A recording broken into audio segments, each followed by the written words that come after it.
just a reminder to say if you haven't voted yet for one of the 7 acts I introduced earlier this evening, well, you have until midnight to do so. So here again is the lineup of those acts and the numbers to ring. Remember, in all cases, the number begins 0898 991 90. To vote for our returning winner, harpist Lucinda, we'll finish with a 1. To show support for that very funny man, Aurelia, finish with a 2. If you thought singer Jackie Webb was the best act, end with a 3. To register your vote for pianist Robin James, simply add a 4.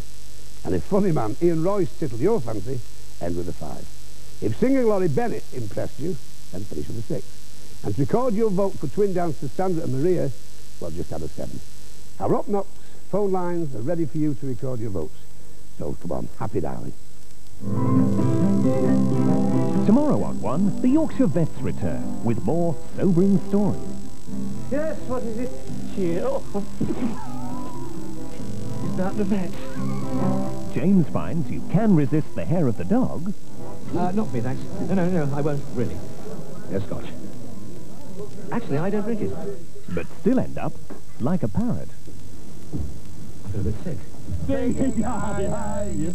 Animal Tales with human interest, or creatures great and small, tomorrow at 7:15 on 1. Now on BBC1, the news and sport with Michael Buerk. Europe's leaders have taken the first formal steps towards European unity. But Mrs. Thatcher's won a delay. She challenged the summit. What do you really mean by political unity?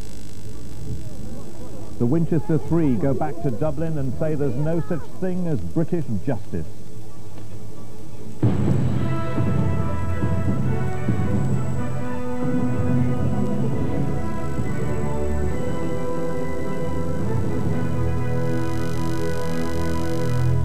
Good evening.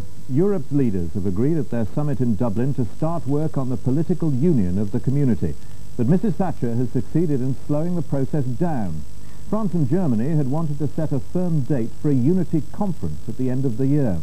But Britain won agreement for the community's foreign ministers to look at all the options first, before a conference is fixed. Mrs. Thatcher challenged the other leaders to say what they meant by political unity. People in Britain, she said, fear the loss of the Queen and the Parliament. Some people thought today might produce another bruising row between Britain and her European partners. But it was not to be. First, there was remarkable harmony about German unification. President Mitterrand stressed how vital it was to keep NATO strong, despite the changes in the East. Mrs. Thatcher was delighted. There was less agreement about the plan for European political union. But there wasn't any rancour. The mood here today is excellent. There's a very good general sort of consensus, agreement, cooperative spirit among all the member states. Mrs. Thatcher said some Britons saw political union as a threat to Parliament and even the monarchy, and that must be excluded. Jacques Delors joked that if God had worried about what to exclude, he would never have created Adam. Mrs. Thatcher had a quick answer. My reply is, well, God did do better on his second thoughts when he created Eve. But she said she was convinced that other countries would never want to give up their national sovereignty. Most of them have no more intention of giving up their national identity or surrendering their national sovereignty on these matters than we have. After all, in the ultimate, war or peace is a sovereign decision. So I think that the trouble is that there's quite a lot of rhetoric and far too little nitty-gritty. But Chancellor Cole, who helped draw up the plan for political union, said his government would be prepared to give up power to a European government. And he wasn't put off by Mrs. Thatcher's reservations. Mrs. Thatcher got a sympathetic hearing today. No firm decision on political union will be taken until the next summit here in June. But it's clear that most countries are determined to make the community more supranational. For example, by giving more power to the European Parliament. Mrs. Thatcher left tonight knowing that she's avoided a row. In so doing, she's committed Britain to support further European integration. Stephen Milligan, BBC News, Dublin.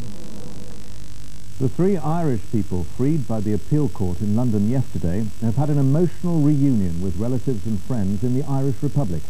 They were deported to Dublin after the court quashed convictions for conspiring to murder the former Ulster Secretary Tom King. He's been under opposition pressure to resign over his public statements during the trial. But according to government sources tonight, he enjoys the fullest support of the Prime Minister. Martina Shanahan and Finbar Cullen arrived home to an emotional welcome from relatives and supporters. It was chaos as they made their way through the melee of camera crews. Miss Shanahan was given flowers. It's her birthday.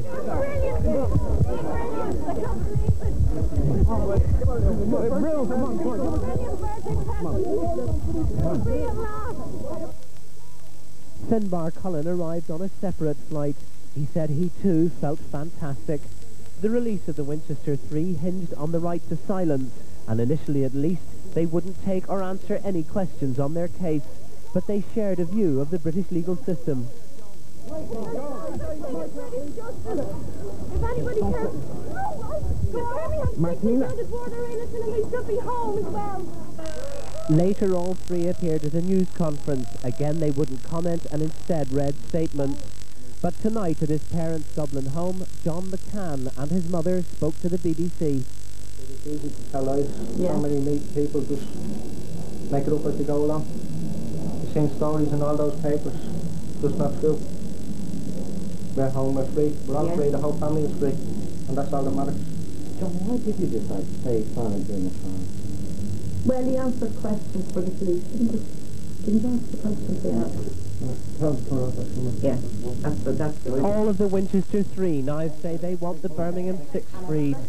But as the celebrations of this unusual case continue, it seems highly unlikely there'll be any knock-on effect for other cases. Dennis Murray, BBC News, Dublin. An apparent attempt to smuggle a bomb into Belfast's Aldergrove Airport has been foiled by the police. A bus going to the airport was stopped and a woman arrested. There have also been 2 terrorist attacks in Ulster and a series of bomb alerts. A device attached to a lamppost exploded in Lisbon as security forces investigated an IRA bomb warning. And a border checkpoint at Strabane has come under mortar attack. 2 mortars were fired from the back of a van parked in a filling station. No one was injured, but a teenage girl was taken to hospital suffering from shock. 2 days ago, the RUC warned that the IRA was launching a new offensive. Food rationing has begun in Lithuania, where Moscow has been tightening the economic blockade it began 10 days ago. Flour and pasta are now being rationed in the capital, Vilnius. And the Soviet Union today cut off supplies of coal to the Republic. In Moscow, Lithuanian deputies walked out of the country's parliament, the Supreme Soviet. A Kremlin spokesman there again warned that the restrictions wouldn't be lifted until the Republic freezes its drive for independence. Lithuania has big coal stockpiles, according to Moscow. It says there will be no more deliveries because Lithuania owes £1 million for coal it has already received. But there are serious fuel shortages. Life in Lithuania gets harder by the day, and the Lithuanian leadership has talked again of compromise.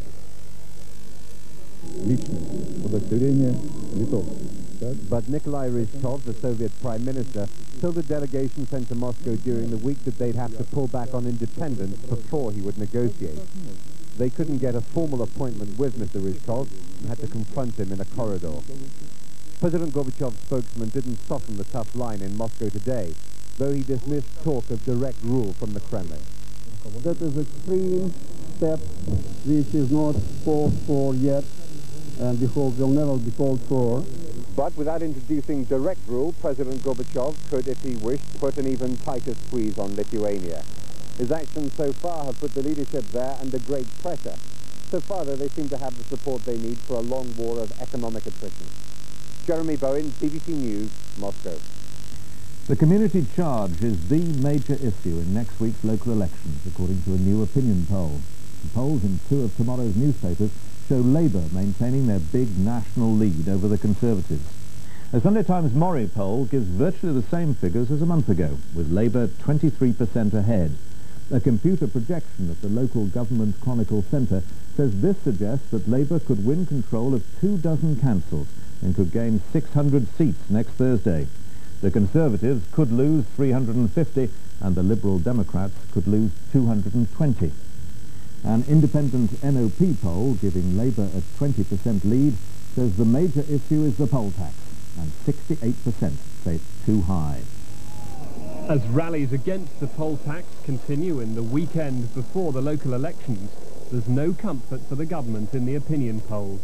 In one poll, 2/3 of those questioned believe the poll tax is too high, and more blame the government than local councils.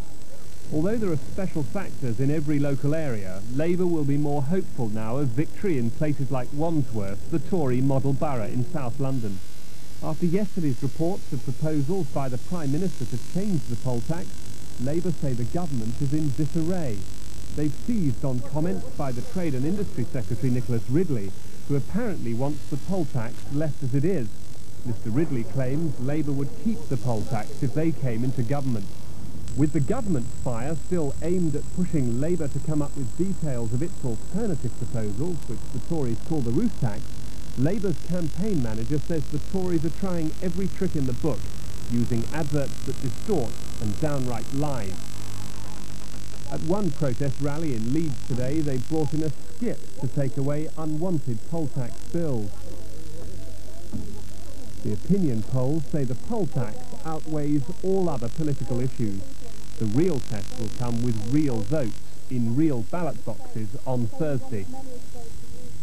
A Chinese man who tried to escape communist rule by hijacking an airliner to Japan has been sent back to Peking.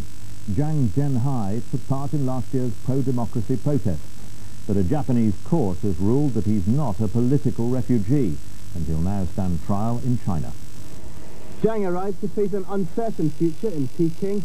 The Japanese government claims to have assurances he'll be tried only for hijacking and won't be executed. But before he left Japan, Zhang claimed he'd thrown Molotov cocktails at tanks in Tiananmen Square. How the Chinese authorities will react to that now they have him back remains to be seen.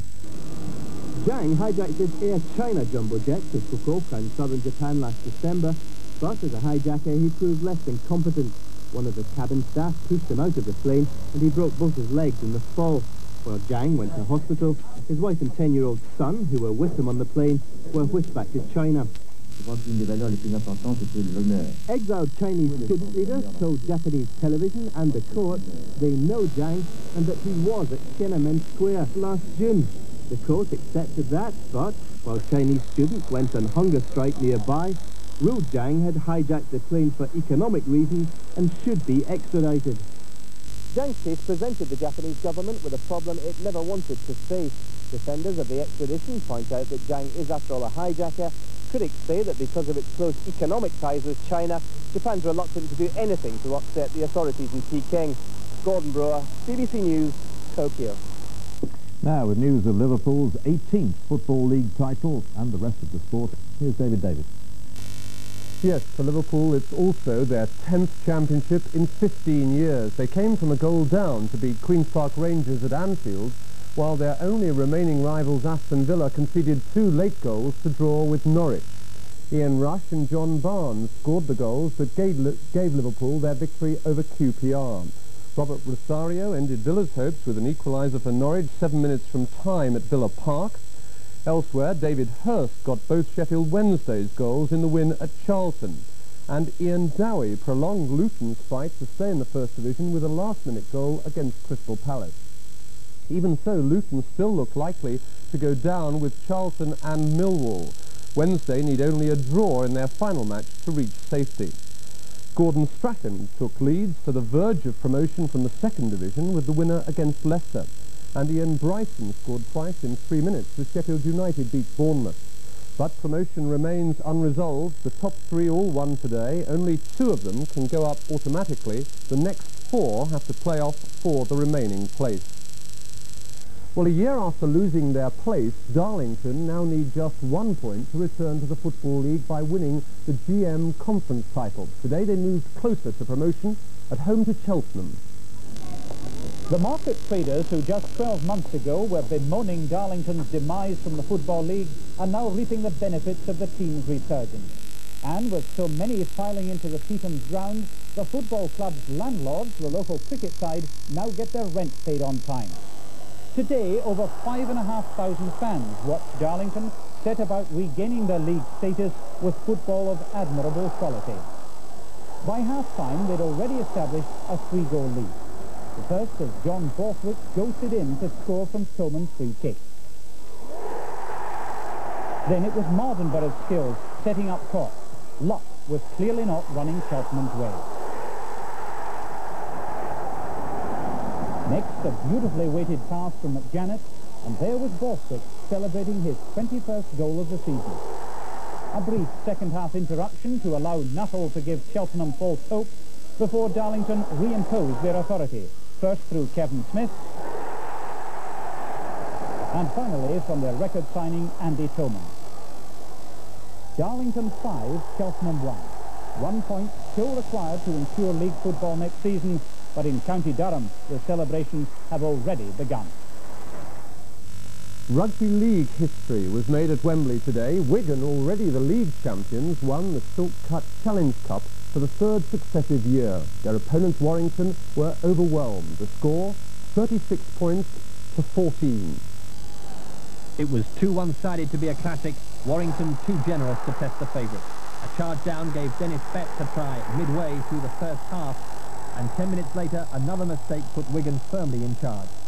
Preston, he can go the full length of the field. I don't think Ryan will catch this lad.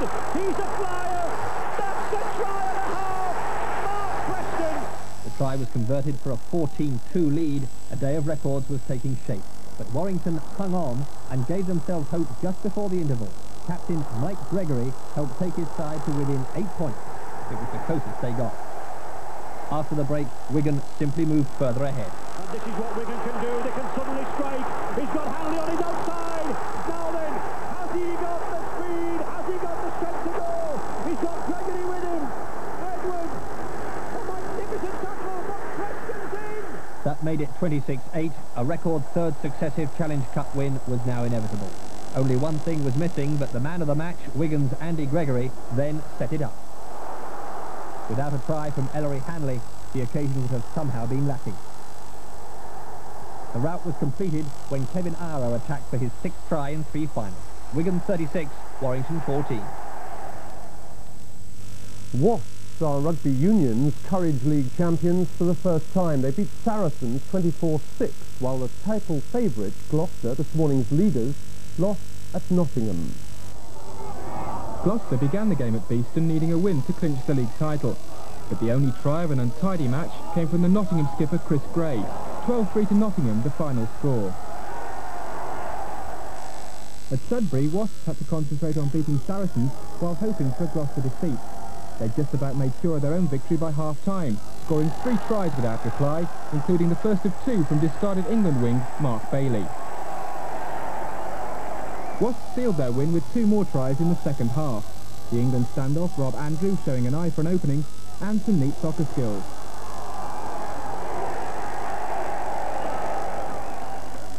After the 24-6 victory came the wait for Wasps.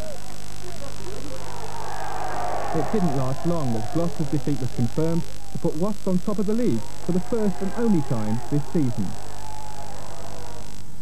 The final of the World Professional Snooker Championships in Sheffield looks like developing into a long and very tense encounter.